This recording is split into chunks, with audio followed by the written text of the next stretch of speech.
उद्या आपली मॉक आहे हे माहीत असूनही आपल्याला सगळंच येते असा गोड गैरसमज घेऊन रात्री 10:30 वाजता सुरुवात केली प्रिपरेशन. कितीही उशीर झाला तरी चहाचा घोट घेतल्याशिवाय बाहेर न पडता आपल्या वजनापेक्षाही जास्त वजन असलेली बॅग घेऊन पप्पांची स्वारीवर बसून पोहोचले स्टॉपला.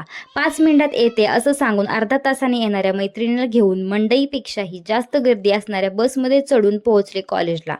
कॉलेजपेक्षाही जास्त पैसा झेरॉक्सवर उडवून पोटाला शांत करण्यासाठी केला नाश्ता.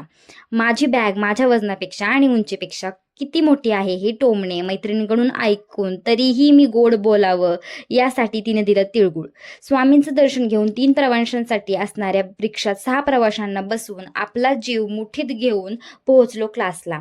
क्लासचं एवढं अभ्यासमक वातावरण बघून लाजत काजत सुरू केली इंटर्नशिप प्रिपरेशन. व्हिडिओ बघून डोक्याचं दही जरी झालं असलं तरीही हार न मानता आपणच बनवलेल्या टेबलमध्ये घेतली माहिती भरून. आयुष्यात कधीही न झोपल्यासारखी झोप बसमध्ये काढून घरी गेल्या गेल्या दर्शन झालं आमच्या तुफानाचं. पण आज तुफानाचं तोंड जरा बारीकच होतं, कारण तुम्ही पण ऐकूनच घ्या. मम्मीने काय दिलं खाऊ? मम्मीने खाऊ काय दिला?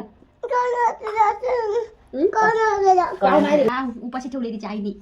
बघते तिच्या आईला येऊ द्या. बोल तुझं आईला येऊ द्या. तुला बघतेच आल्यावर मम्माला बघतेच म्हणा. खाऊ मला काय दिवसभर खाऊ दिला का मम्मानी? अशा प्रकारे बहिणीला गोड धमकी देऊन परत सुरू केली प्रिपरेशन. अर्ध काम दुपारीच उरकल्यामुळे मनावरचा ताण कमी करून SQL डेटा टाईप लिहून काढले आणि दिवस संपवला.